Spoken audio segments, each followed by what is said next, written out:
ගෙදර ගියාම රෙදි ගලවලා තැන් තැන් වල දානවද? සපත්තු ගලවලා ගලවපු තැන. රැට ඇඳගත්ත සරම වලල්ල පිටින්. අයියානේ පිළිවෙලක් නැතුව ඇදුනාම ගොළු බෙලි පාරවල් තැන් තැන් වල ඉතුරු වෙනවා. අදවත් හරියට පුරුදු වෙමු. දරුවෙක් වගේ හින්දා මම මේ කියන්නේ ඉතින්. කවදා හරි ගෑණියෙක් ගන්නත් එපා. සන්තකේම පුදන ගෙවල් වල ඉන්න ගෑනු කුලියට පැයකට ගන්න ගෑනු වගේ හැමදේම ඉවසන්නේ. දැන් ගිහින් ඇගෝදගෙන එන්නකෝ. හරි හරි එකෙන් මගේ විනාඩි 5ක් හරි අඩු වෙනවනේ. හරි. හැදෙන ළමයෙක්ින්ද මං ගන්න විනාඩි 5ක් දෙන්නම්.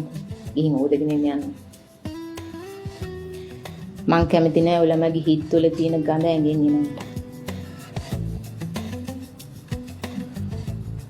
කැමැත්තෙන් නෙමෙයිද වැඩේ කරන්නේ? කැමැත්තෙන් කරන්නේ. මිනිහගේ ලේ මාරු කරන්න ඕනේ හින්දා.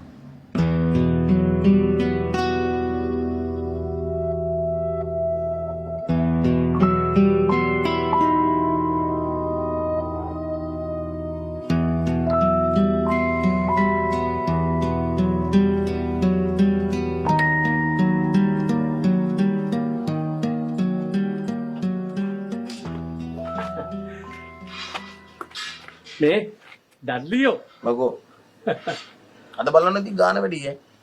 ඒ මොකෝ අද විතර අමුත්තක් අද පොඩි කොල්ලෙකුයි වයසක ගෑනුයි වෙනසක් තමයි.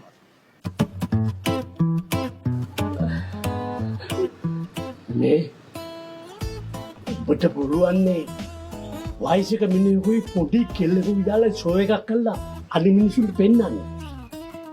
මෙතෙන්දි ඉතින් මොකාවත් මං ඉඩ දෙනවා. හැබැයි මගේ ගාන ගෙවන්නේ. ඒක. මේ මට බැයිද මාව දාලා ෂෝ එකක් කරන්න පොඩි කෙල්ලෙකුත් එක්කලා.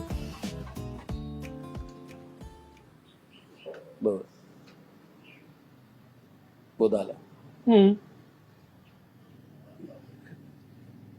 පොඩි කෙල්ලෙක්ට වුණොත් එම් මලකන් තමයි අරන් යන්න වෙන්නේ. එහෙම නෑ. තාම ෆිට කොල්ලා.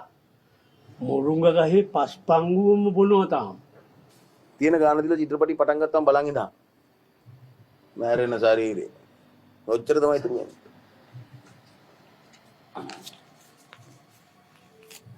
හා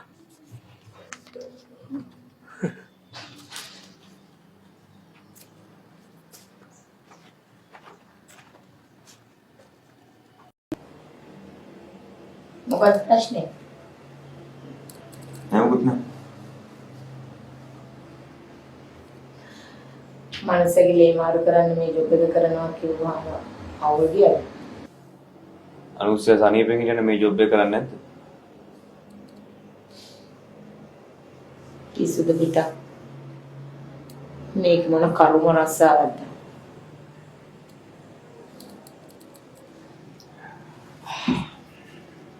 ආතල් නැද්ද? ආතල් ඉතින් තමන් කැමති පිරිමියෙක් එක්ක ඉන්නකොට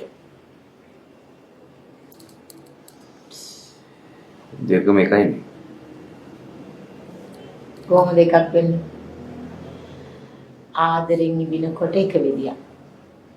මොහොසමින් ඉබිනකොට තව විදියක්. දුකෙන් ඉබිනකොට තව එකක්. තරහෙන් ඉබිනකොට තව එකක්.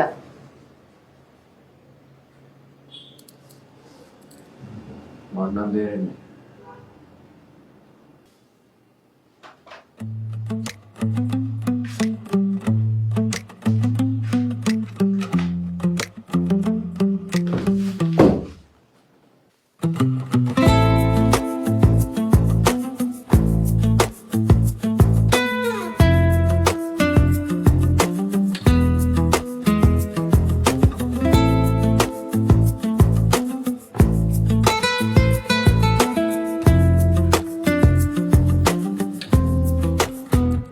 ඒ ආදරෙන් ඉබිනකොට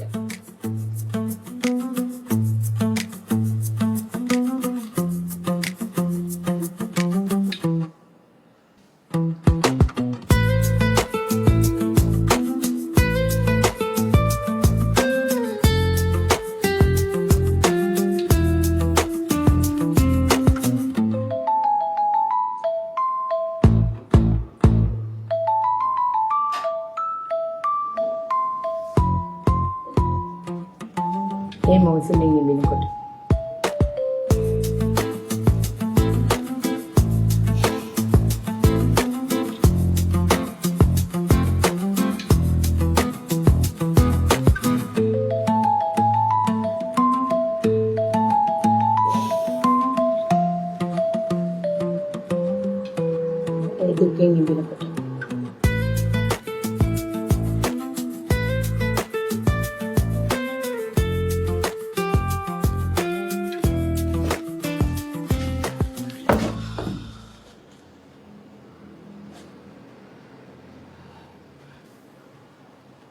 ඒ තරහින් ඉඳිනකොට.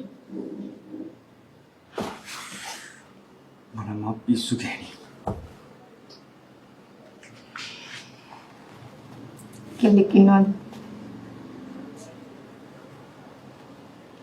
ඉන්නවා. කෙල්ලෙක් එක්ක ආදරෙන් ඉන්න ඕනේ නම් නිතරම ඇඳිලා වම් වෙන්න ඉන්න එපා. තේරුණාද?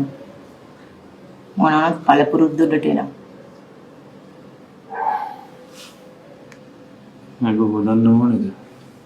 නැතුව ඒ හොඳගෙන ඉන්න. මම මෙන් ඉන්න. ඇඟ තුල්ලන්න ඕන වුණොත් මං එන්න. එගනම් අතුල්ල ගන්න ඕනේ සරට. පිරිමියෙක්.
මොනවද කරන්නේ?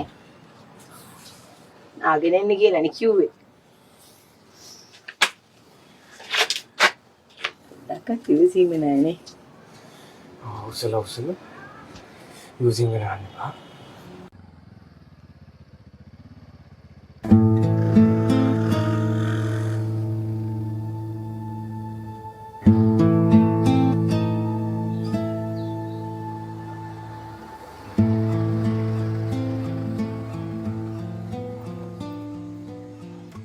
එදා මොකද උනේ? දැන් දහන්නේ. හරි මම මේ ටිකේ පොඩි වැඩ වගේ ඉතිරි වෙලා ඉන්නේ. කාලකන්නේ.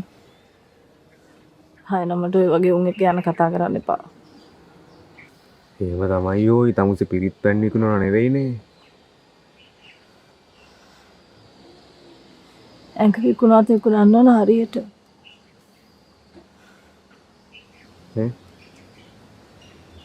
යා. මට බෑ.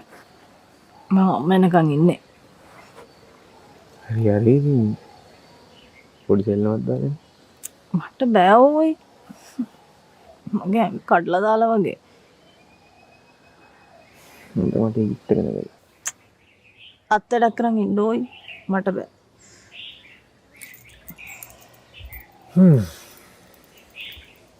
නේමද? හරි නංගි. ඔව් ඉන්නකෝ.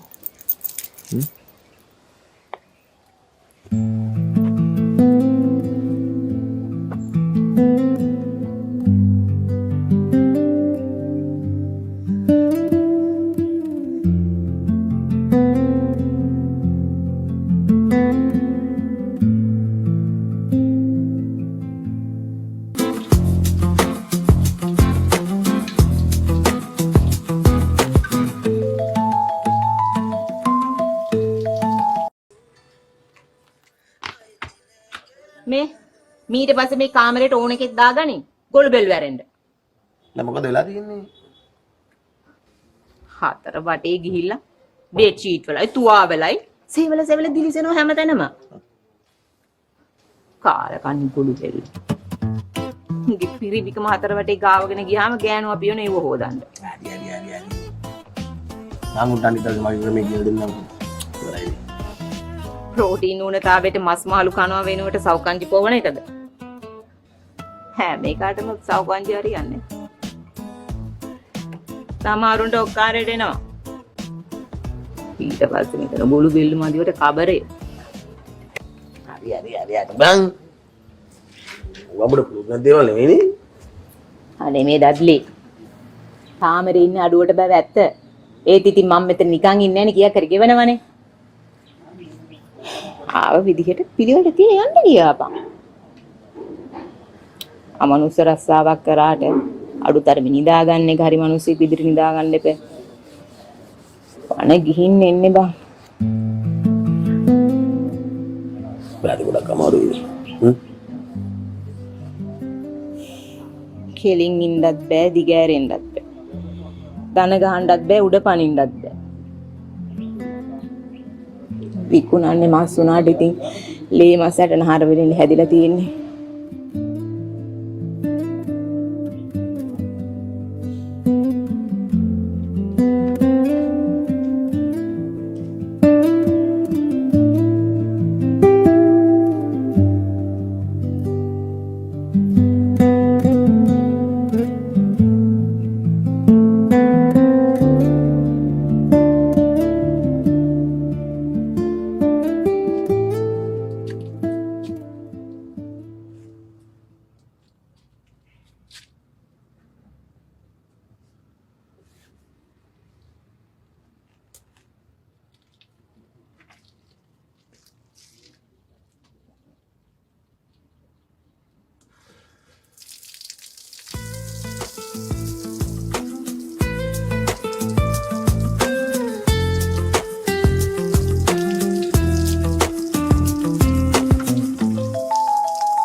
දැම්මම රිසර්ච් එක පටන් ගත්තද? මේක ටිකක් කල් යනවා. අපිට අල්ලන්නවත් මේ නැහැ බා. අල්ලන්න බලන්න. ආසනෙත්. පුළුව රිදෙනවම රිසර්ච් එකක් කියන්නේ කොච්චර ආසාවෙන් කරන්න ඕන වැඩක්ද බං? ඒකට අපි කරනවට කරනවා.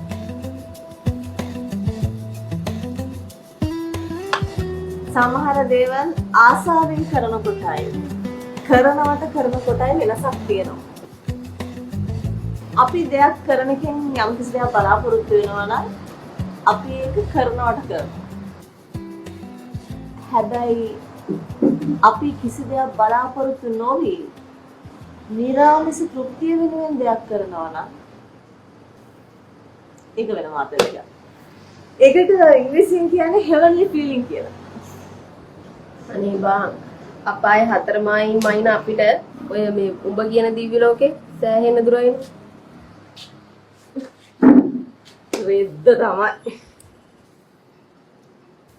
රෙද්ද තමයි මේ කූබම්මගේ දීරෙද්ද පිස්සුනේ බං උඹලට යකෝ තාම රෙදියෙන් දන්නා දිව්‍ය ලෝක යන කතාව හෙළුවෙන් නාවකල්ලා එතකොට තමයි අපේ ශරීරයයි මේ ස්වභාව සෞන්දර්යය අතර තියෙන අත්‍යන්ත සම්බන්ධතාවය ගොඩ නැගෙන්නේ. නිකන් උඹලට හිතෙන්නේ නැද්ද මේ වතුර හරහා නිකන් අපේ ශරීරය පොළවත් එක්ක නිකන් අර්ත් වෙනවා කියලා. එහෙනම් දැනෙන්නේ නැද්ද? අර්ත් වෙනවා. හෙළුවෙන්නේ නෑව. අඩේ හෙළුවෙන් නාන්න තිබ්බවා හතලා මේ හතර අඩේ දුටු සතුටු කාර්යය නැත්තම් අන්න ඒක උඹලගේ වැරද්ද. දැන් හිතපන් කවුරු හරි කෙනෙක් උඹලා නානක දිහා බලාගෙන සතුටු වෙනවා කියන එකෙන් උඹලා සතුටු වෙලා ඌව සතුටු කරන්න පුළුවන් විදිහ එකක් මට තියෙනවා කියලා. යම්කෝ මිනිස්සෙක් සතුටු කරනවා කියන එක පට්ට පිනක්. අපි ඒක තමයි කරගන්න ඕන. මිනිස්සුන්ට දුක බෙදෙන එක නෙවෙයි කරන්න ඕන. ඒකයි පින. ඒකයි අපිට නැත්තේ. මේ රේන්කෝට් ප්‍රොමෝෂන් එකක් තියෙනවා. අපි දෙන්න යනවා. උඹත් එනවා. මම රේන්කෝට් දාගෙන තෙමෙන්න ආස නැහැ. අපේ සිංහල සර් කියනවා